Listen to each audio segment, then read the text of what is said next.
오늘도 함께 예배하는 우리의 모습 가운데 하나님 주신 은혜가 충만하기를 간절히 축원합니다.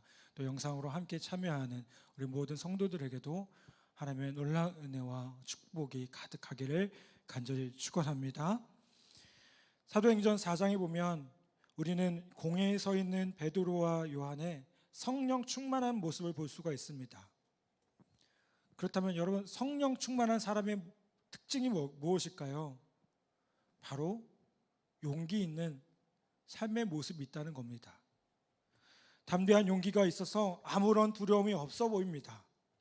그것이 바로 베드로와 요한의 모습이었습니다. 그렇다면 이 용기는 어디에서 나왔겠습니까? 하나님께로부터 나왔습니다. 왜요? 성령 충만했기 때문에 그렇습니다. 13절 말씀을 보면 이렇게 말씀을 합니다. 그들이 베드로와 요한이 담대하게 말함을 보고 그들을 본래 학문 없는 범인으로 알았다가 이상히 여기며 또 전에 예수와 함께 있던 줄도 알고 라고 말씀합니다. 여러분, 지금 베드로와 요한이 뭐 하고 있나요? 담대하게 하나님의 말씀을 전하고 있어요. 그렇죠? 말하고 있습니다.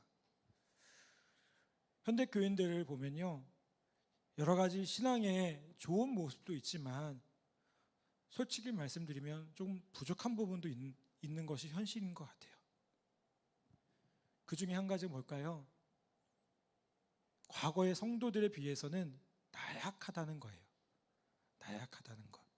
용기가 없다는 것이죠. 과거 성도들을 보면요, 예수 믿으면 핍박이 있다는 사실을 당연하게 받아들였습니다. 웬만한 도전에 대해서는 아무리 초신자라도요, 능히 싸워서 승리했어요. 그런데 여러분, 요즘 성도들은 어떠합니까? 사실 참 어떻게 보면 부족하고 연약한 모습을 보이죠. 저도 마찬가지입니다. 예수 믿기 때문에 회사나 직장에서 불이익을 주겠다고 하면 어떻게 하나요? 금방 움츠러들어요. 뭔가 그들과 믿음으로 싸워서 이겨볼 생각은 하지 않고요, 그냥 쉽게 타협하는 것이 우리의 모습이라는 겁니다. 조그만 손해에도 벌벌 떠는 모습이 지금 우리 성도들의 모습이라는 것이죠. 그런데 믿음이 충만했던 과거의 성도들의 모습을 보면 어떻습니까? 로마서 8장 31절에 보면 하나님이 우리를 위하시면 누가 우리를 대적하리요? 라고 고백한 것 같이 아주 담대했습니다. 여러분, 기계가 없고요, 용기가 없는 성도의 모습은 사실 참 부끄러운 모습이에요. 왜요? 내가 믿는 것이 자신이 없기 때문에 그런 거 아니겠습니까? 내가 믿는 것이 자신이 없으니까 그래서 담대하게 나아가지 못하는 거예요. 여러분, 우리가 믿는 그 예수 믿는 것이 부끄러운 일입니까? 우리가 전하는 복음이 부끄러운 일인가요? 우리가 함께 예배하고 섬기는 것이 부끄러운 일입니까? 여러분, 아니잖아요. 여러분, 정말 우리가 예수 믿는 사람입니까? 그렇다면 그것을 숨기고 막 감추려고 하지 마십시오. 오히려 자신 있게 내가 예수 믿는 사람입니다, 내가 예수 믿는 사람입니다 라고 담대하게 세워질 수 있는 우리 모두 되기를 간절히 바랍니다. 제가 또 이런 얘기하면 자꾸 옛날 얘기하는 것 같아서 이상하게 제가 요즘에 옛날 얘기를 많이 하네요. 제가 어렸을 때만 해도요, 성도들을 예수쟁이로 참 많이 이렇게 불림 당했어요. 많이 들었어요. 예수쟁이, 저 예수쟁이 간다고. 근데요, 그 예수쟁이라는 말을 들을 때 어땠을까요? 거기에 주눅들지 않았어요. 여러분, 그때 어떤 분야에서든지 담대하게 헌신할 사람을 찾으면 예수 믿는 사람에는 헌신할 사람이 없었어요. 그래서요, 세상 사람들이 어떻습니까?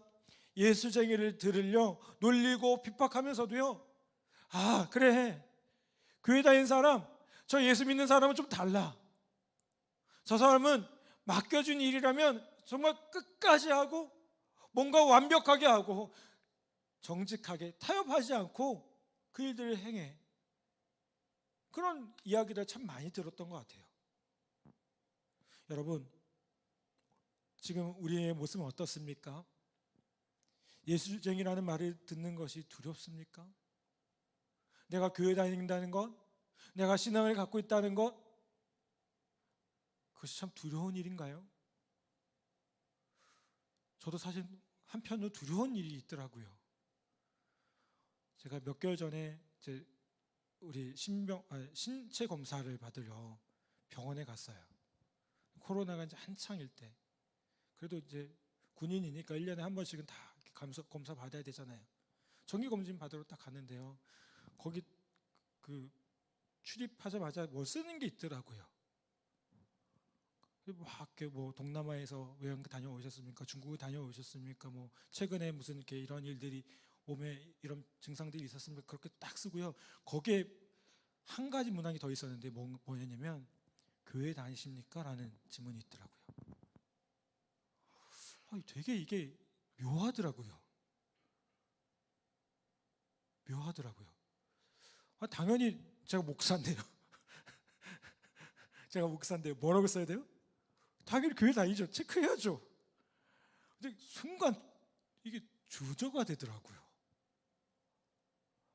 이게 참 부끄러운 고백입니다. 이게 왜요? 이거 잘못 써가지고 뭐 코로나 뭐 이런 그거하고 관련된 그걸 조사받을까봐 순간 멈칫했어요. 근데 그때 정신 다시 차렸죠. 이러면 안 돼. 그치, 나 목사지. 그래서 다시 이렇게 체크했어요. 전혀 문제 없더라고요. 네. 그러면서 이제 저를 피를 뽑아주시는 분이 물어보시더라고요. 이렇게 보면서 교회 다니세요? 그랬죠. 저 교회 다닙니다. 네, 자기도 교회 다니는데요. 그래서 궁금해서 물어봤어요. 이거 많이 쓰시나요? 그랬더니 많이 못 봤어요. 그렇게 얘기하시더라고요. 이게 참 부끄럽지 않나요? 분명히 교회 다니는 사람들이 많은데 그 병원이 제가 근무했던 부대 바로 앞에 있는 종합병원이었거든요. 그래서 부대 간부들이 많이 갔을 거예요. 교회 다니는 사람들이 많았거든요. 분명히 교회 다니는 사람들이 많았을 텐데 많이 없었다는 거예요. 여러분, 우리는 어떻습니까? 내가 교회 다닌다는 것, 그것이 부끄러운 일인가요? 물론 요즘에 코로나19로 인해서 교회 다니는 사람들이 욕을 먹고 있는 것이 현실이죠. 잘못된 것들은 바로 잡으면 됩니다. 우리가 다시 한번 이런 부분에 있어서 더 깨워서 잘못되어졌다는 부분이 있다면 방역이나 이런 것들 더 신경 쓰면 돼요. 조심하면 돼요. 그런데 왜 내가 교회 다닌다는 것, 내가 예수 믿는 것을 숨깁니까? 그게 그렇게 숨길 만큼 부끄러운 일입니까? 그렇게 감출 만큼 창피한 일입니까? 여러분, 하나님께서 우리에게 주신 것은 무엇입니까? 우리가 그렇게 숨길 만한 것을 주셨습니까? 아니잖아요. 여러분에게 생명도 주셨고 건강도 주셨고 자녀와 명예도 주셨고요. 우리를 가장 복되게 하여 주셨는데 그 말 한마디에 두려워하며 염려하는 것, 그게 우리의 모습 아닙니까? 여러분, 이 초대교회 성도들의 모습을 한번 생각해 보십시오. 이들은 아주 소수였습니다. 극히 소수였습니다. 심지어 이들은 예수 믿는 것 때문에 죽임을 당할 수도 있었어요. 우리 사도행전 뒤에 조금만 더 넘어가면요, 스데반이 순교하잖아요. 실제로. 여러분, 그 두려운 상황 속에서도 담대히 복음 전하는 이 사도들의 모습을 보면서, 믿음의 선배들의 모습을 보면서 여러분, 우리 함께 기도하기를 바랍니다. 하나님, 내게도 담대함을 허락하여 달라고, 내게도 성령의 기름 부음을 주셔서 담대히 예수님을 전하며 살 수 있게 달라고, 여러분, 그렇게 우리 함께 기도하며 나아가는 저와 여러분 모두 되기를 간절히 바랍니다. 또 성령님께서 기름을 부어주시면 용기만 생기는 것이 아닙니다. 13절 보니까요, 또 이렇게 얘기합니다. 그들이 베드로와 요한이 담대히 말함을 보고 그들을 본래 학문 없는 범인으로 알았다가 이상히 여기며 또 전에 예수와 함께 있던 줄도 알고 라고 말씀합니다. 자, 제사장들은 사도들이 어떤 사람인 줄 알았어요? 학문 없는 평범한 사람인 줄 알았습니다. 그런데 그 입에서 나온 내용이 어떠했을까요? 이게 되게 논리적이었던 거예요. 그들을 이렇게 감동시키고 그들을 뭔가 이렇게 새롭게 할 만큼 논리적이었던 겁니다. 강력한 메시지가 있었죠. 왜요? 성령님께서 그들에게 뭘 주셨어요? 지혜를 주셨거든요. 그래서 제사장들이 뭐라고 합니까? 저들이 어떻게 저렇게 말을 잘하냐? 원래 그렇게 말할 사람들이 아니다라는 거예요. 여기에 학문이 없다라는 말의 헬라어 원어는요, 그렘마토이라는 단어를 씁니다. 자, 우리 중간에 이 그렘마라는 단어 들어보셨죠? 영어로 뭘까요? 문법이잖아요. 그래머. 이 영어 문법을 뜻하는 영어 단어가 나왔죠. 그렘마는요, 글이라는 뜻이에요. 그런데 헬라어 앞에 아가 붙으면 뭐가 되면 부정어가 됩니다. 부정어. 우리 영어도 마찬가지잖아요. 뭐 이렇게 접두 부정어 하는 게 있잖아요. 그러면 그레마토이는 직역하면 뭐냐면 글이 없다는 거예요. 다른 말로 글을 모른다는 거예요. 지식이 없다는 거예요. 여러분, 그러면 베드로와 요한이 글을 몰랐을까요? 지식이 없는 사람이었을까요? 아니요. 글을 몰랐다면 베드로가 베드로 전후서를 썼겠으며 요한은 요한 1, 2, 3, 4, 요한복음, 요한계시록을 썼을까요? 그렇지 않아요. 그러니까 그 정도는 아니었는데 유식한 사람들을 눈에 보면 사도들은요, 어떤 사람들이냐면 글도 모르는 무식쟁이와 같은 사람들이었다는 거예요. 그런데 여러분, 그렇게 무식당하던 사람들이 어떻게 됐어요? 어쩜 그리도 그렇게 말을 잘하는지 몰라요. 왜요? 성령님께서 함께 하셨거든요. 여러분, 예수님이 십자가 지실 때, 십자가 지시면서 골고다 언덕 올라갈 때 그 제자들은 어떻게 됐습니까? 다 흩어졌어요. 도대체 믿을 만한 구석이 없는 제자들의 모습이었습니다. 여러분, 하나님께서요, 그런 그들에게 용기를 주시고 지혜를 주셔서 하나님께서 하나님의 일들을 하게 하셨다는 거예요. 사랑하는 여러분, 하나님께서 쓰시면요, 어떻게 쓰실까요? 지 있는 사람들을 부끄럽게 하셔요. 하나님 참 이런 부분에서 대단하신 분인 것 같아요. 하나님 쓰시면요, 아무리 학벌 좋은 사람도요, 부끄럽게 하셔요. 문제는 뭘까요? 내가 하나님께 쓰임 받을 수 있는가? 내가 그 하나님께 쓰임 받고 있는가라는 거죠. 성령으로 충만한가? 성령이 주신 그 지혜 가운데 세워져 있는가라는 거예요. 여러분, 오늘 우리가 성령께서 주시는 지혜로 지혜롭게 다시 한번 이 땅을 살아가고 하나님 주신 은혜로 살아가는 우리 모두 되기를 간절히 바랍니다. 아멘. 제가 초임 때 근무할 때 자주 갔던 곳이 있습니다.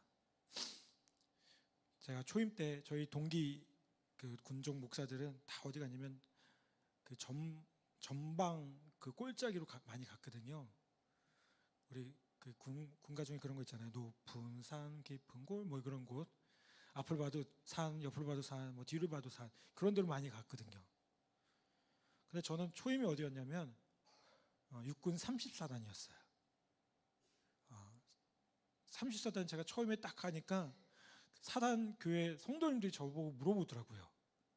목사님 무슨 백이 쓰세요?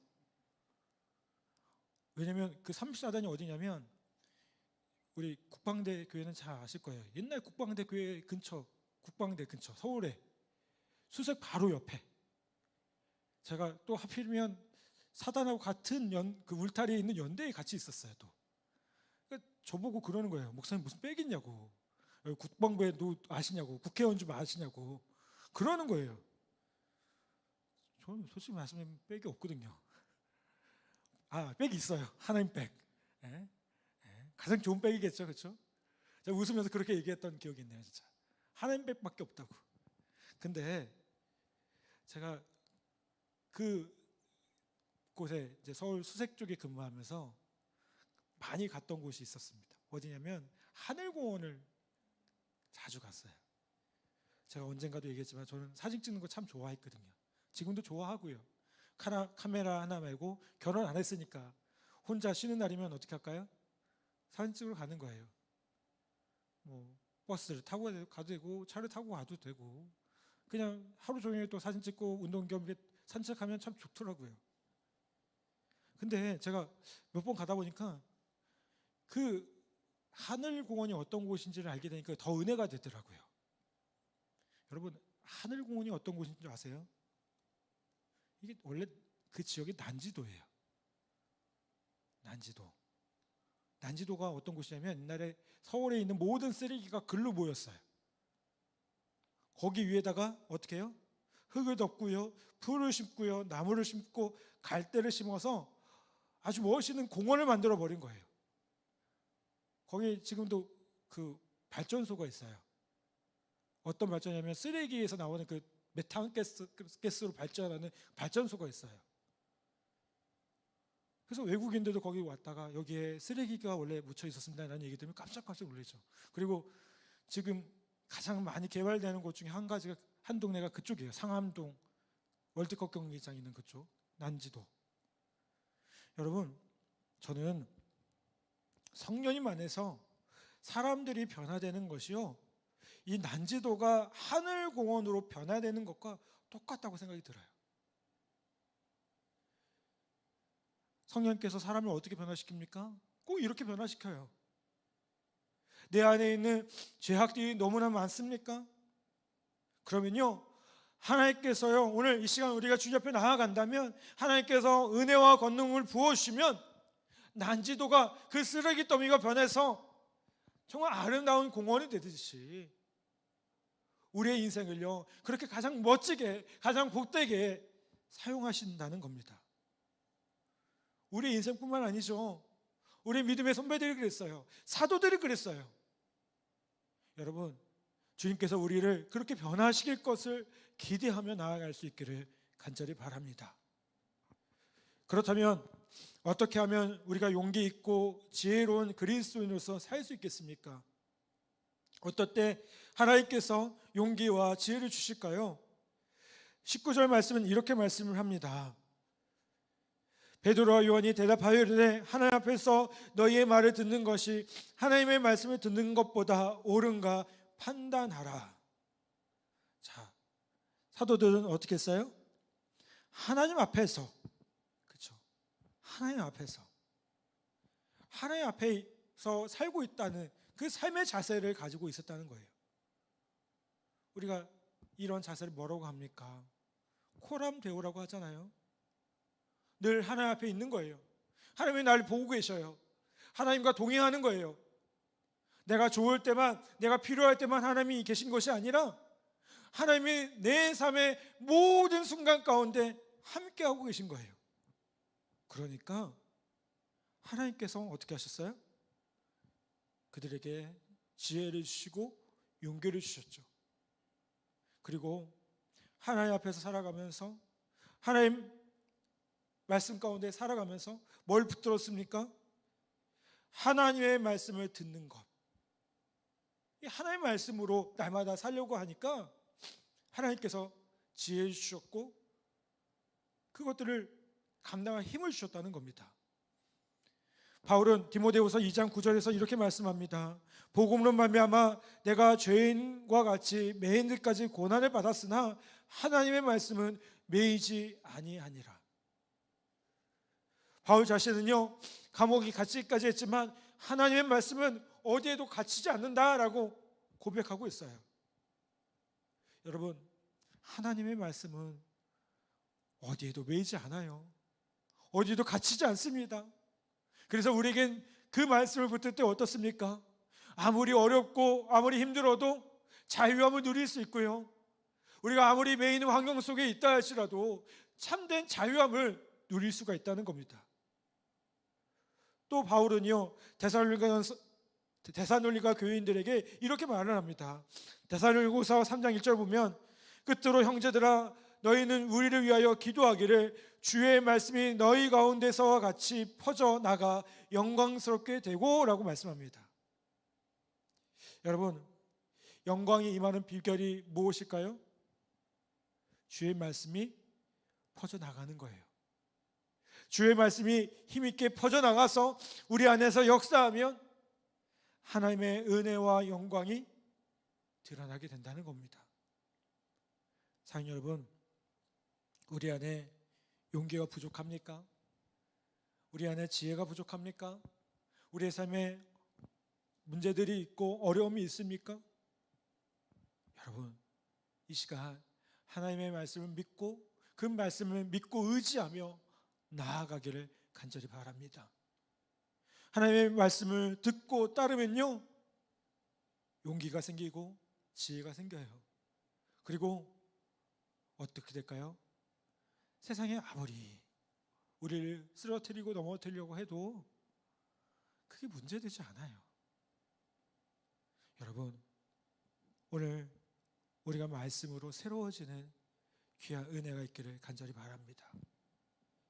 말씀으로 우리의 인생이 달라지고요, 우리의 인생이 변화되어지는 귀한 은혜가 있길 바랍니다. 여러분, 우리의 모습은 어떻게 보면 정말 쓰레기 같은 모습일 수도 있어요. 너무 부끄러운 모습으로 가득 찰 수도 있어요. 그런데 여러분, 우리가 분명하게 고백하는 건 무엇입니까? 내가 그리스도와 함께 저 십자가에 못 박혔나니 라고 고백하고 있어요. 여러분, 바울이 갈라디아서 2장 20절에서 고백한 것처럼 내가 그리스도와 함께 십자가에 못 박혔나니, 여러분, 그 고백이요, 바울만의 고백이겠습니까? 아닙니다. 우리 모두의 고백입니다. 우리가 주님 앞에 나아갈 때, 주님의 보혈을 힘입을 때 우리의 옛 자아는 저 십자가에 못 박혔습니다. 아무리 부끄럽고 아무리 추악하고 아무리 더러운 우리의 모습, 그 죄의 모습은요, 저 십자가에 못 박혔어요. 그리고 어떻게 됐습니까? 이제는 내가 사는 것이 아니요 오직 내 안에 그리스도께서 사시는 것이라. 아멘. 여러분, 우리가 저 십자가에 못 박혔지만 그렇기 때문에 이제는 내가 사는 게 아니에요. 예수님이 십자가에서 돌아가실 때 우리의 옛자는 저 십자가에서 이미 다 죽었습니다. 죽을 수밖에 없는 죄인들이 아니에요. 우리는 이미 십자가에서 죽었습니다. 우리 그거 고백하셔야 돼요. 그리고 주님과 함께 살았어요. 주님의 부활하심을 통해서 그 부활의 능력으로 우리가 다시 주님과 함께 살아가고요, 주님이 주시는 그 힘 가지고 살 수 있다는 겁니다. 여러분, 갈라디아서 2장 20절 이렇게 말씀합니다. 내가 그리스도와 함께 십자가에 못 박혔나니 그런즉 이제는 내가 사는 것이 아니요 오직 내 안에 그리스도께서 사시는 것이라. 이제 내가 육체 가운데 사는 것은 나를 사랑하사 나를 위하여 자기 자신을 버리신 하나님의 아들을 믿는 믿음 안에서 사는 것이라. 아멘. 여러분, 오늘 우리가 다시 한번 믿음으로 고백하길 바랍니다. 쓰레기와 같은 우리 옛 자는 저 십자가에서 이미 죽었습니다. 세상을 따르고 세상을 좋아하고 죄악된 것들을 좋아했던 우리의 옛 자는 이미 저 십자가에 못 박혀 죽었습니다. 그리고 우리는 이제 주님으로 해서 십자가에서 새롭게 태어났습니다. 여러분, 세례가 무엇입니까? 세례는 단순히 죄를 씻는 것만이 문제가 아니에요. 세례 중에 침례라는 의식이 있죠. 물속에 푹 담급니다. 근데 거기서 끝나지 않죠. 다시 이렇게 세워져요. 물속에 담겨질 때 우리의 과거의 옛 모습은 다 죽은 겁니다. 우리 옛자는 다 죽었어요. 그리고 어떻게 됐어요? 다시 태어났어요. 거듭났어요. 우리 다시 살았다는 거예요. 여러분, 오늘 다시 한번 그 은혜를 기억하며 나 같은 죄인 살리신, 나 같은 죄인 살리신, 우리가 뭐라고요? 주님 우리를 그렇게 살려주셨거든요. 여러분, 그 주님을 기억하며 그 은혜로 살아갈 수 있는 우리 성도들 되기를 간절히 바랍니다. 우리 삶의 모습 가운데 힘들고 어려운 일들이 분명히 있습니다. 여러분, 그때마다 저 죄악된 모습으로 넘어질 때마다 고백하십시오. 나는 십자가에서 이미 죽었다. 나의 옛자는 이미 죽었다. 그리고 이제 주님과 함께 살아야 한다. 여러분, 오늘 베드로와 요한도 그렇게 살았습니다. 과거에 주님을 부인했고 정신없이 도망다니던 그들의 모습은 이제 아니었습니다. 부활하신 주님을 만나서 정말 새롭게 태어났고 새로운 열정을 가지면서 하나님 나라, 그 나라를 위해서 복되게 살아갔고요, 죽음도 두려워하지 않고 목숨 걸고 주님의 일을 감당했습니다. 여러분, 오늘 우리도 우리 믿음의 선배들과 같은 그런 복된 모습으로 살아가는 우리 모두 되기를 간절히 바랍니다. 오늘 함께하는 우리 모든 모습 가운데 이런 주님의 놀라운 은혜가 가득하기를 주님의 이름으로 간절히 축원합니다.